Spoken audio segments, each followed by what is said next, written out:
ہم سب کو دعوت دیتے ہیں کہ آؤ مل کر الیکشن ریفارمز پہ اتفاق کر لے، کنسنسس پیدا کر لے۔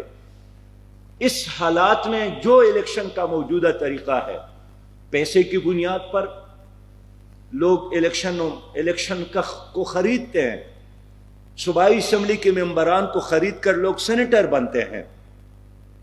ہم تجویز دیتے ہیں کہ کیوں نہ متناسب نمائندگی کو اس ملک میں اپنایا جائے تاکہ لوگ مقامی جاگیردار کی گرفت سے نجات پائیں، تاکہ لوگ مافیاز کے ایجنٹوں سے نجات پائیں۔ متناسب نمائندگی بہت سارے مغربی اور یورپی ممالک میں عام ہے۔ ہم چاہتے ہیں الیکشن کمیشن با اختیار ہو، مالی لحاظ سے بھی، انتظامی لحاظ سے بھی۔ اور مجھے یاد ہے 2018 میں جب عمران خان صاحب نے دھرنا دیا تھا تو یہی بار بار کہہ رہے تھے کہ اگر ہمیں حکومت ملی تو ہم الیکشن اصلاحات کریں گے، الیکشن ریفارمز کریں گے، لیکن پونے 4 سال کی حکومت میں پھر وہ نہیں کر سکی، وہ بھول گئے، اس لیے کہ حکمرانوں کو موجودہ نظام ہی سوٹ کرتا ہے۔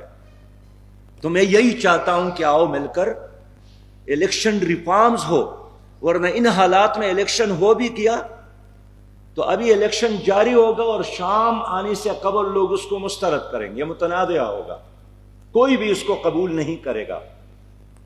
تو الیکشن ریفارمز کا کنسنسس کے ساتھ، تاکہ ہر کوئی یہ سمجھے کہ میری ساتھ دانوی نہیں ہوگی، ہر کوئی یہ سمجھے کہ پیسے کی بنیاد پر مجھے شکست نہیں ہوگا، عوام کے فیصلے کو اہمیت ہوگی۔